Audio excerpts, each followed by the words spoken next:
మొట్టమొదటిగా కరుణాపురంలో బాగుపడ్డటువంటి వ్యక్తి ఎవరు అని అంటే మేరీలమ్మ. ఆ పేరు మేరీలమ్మ అడ్డబాట.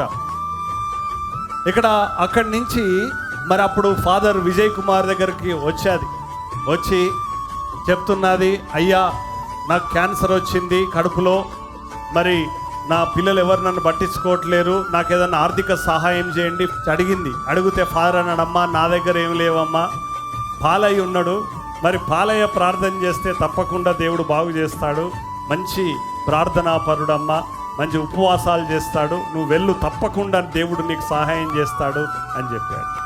ఇక అప్పుడు అయ్య దగ్గరికి పంపిస్తే అయ్యకు ముందు రోజే దేవుడు చెప్పాడు, రేపు ఈ రోజు ఈ సమయానికి నేను ఒక అమ్మను పంపించబోతున్నాను, ఆమె కడుపులో క్యాన్సర్ ఉంది, మరి ఆమె కొరకు నువ్వు ప్రార్థన చేయి, నేను బాగు చేయబోతున్నాను అని దేవుడు ముందు రోజే చెప్పాడు.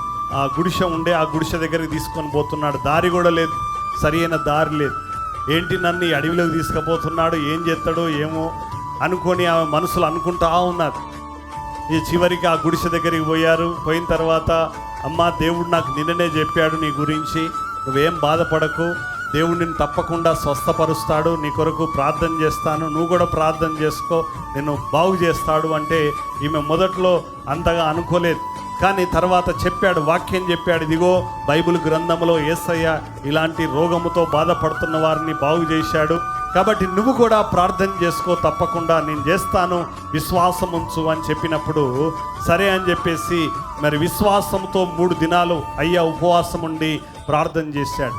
ప్రార్థన చేసిన తర్వాత ఆమె మీద చేతులు పెట్టి ప్రార్థన చేశాడు, ఆమెకు స్వస్థత కలిగింది. ప్రియమైనటువంటి దేవుని బిడ్డలారా, ఇంకా ఆమె బతికే ఉన్నది, ఇప్పటికీ 33 సంవత్సరాలు, కానీ ఇప్పటికీ ఇంకా సజీవురాలుగానే ఉన్నది. ప్రియమైనటువంటి దేవుని బిడ్డలారా.